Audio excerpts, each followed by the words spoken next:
అదానీ కంపెనీతో చేసుకున్న విద్యుత్ ఒప్పందాలను రద్దు చేయాలని డిమాండ్ చేస్తూ కాకినాడ జిల్లా పెద్దాపురంలో సిపిఎం ఆధ్వర్యంలో ఆందోళన నిర్వహించారు. అదానీ సోలార్ విద్యుత్ ప్లాంట్ల ఏర్పాటుకు 1750 కోట్ల రూపాయలు అదానీ నాటి ఏపీ పెద్దలకు ముట్టజెప్పాడని సిపిఎం మండల కార్యదర్శి క్రాంతి కుమార్ ఆరోపించారు. విద్యుత్ సంస్కరణలతో ప్రజలపై ట్రూ ఆఫ్ ఛార్జీల భారం మోపారని తెలిపారు. ఇక స్మార్ట్ మీటర్లను అదానీ కంపెనీ సరఫరా చేస్తుందని అన్నారు.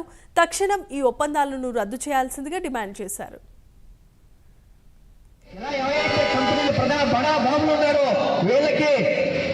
బ్యాంకుల ద్వారా కానీ బడ్జెట్లో కానీ దాదాపు 20 లక్షల కోట్ల రూపాయలు రాయితీల కింద ఇచ్చారు.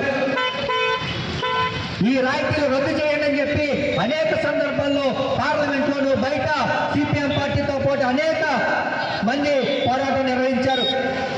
ఈరోజు మన రాష్ట్రంలో విద్యుత్ ఛార్జీల పేరుతో గ్రూప్ ఛార్జీల్ని గతంలో జగన్మోహన్ రెడ్డి గారు పెడితే తర్వాత ఇప్పుడు చంద్రబాబు నాయుడు గారు గ్రూప్ ఛార్జీలు 2000 కోట్ల రూపాయలు దాదాపుగా భారాలు మన మీద వేస్తున్నారు.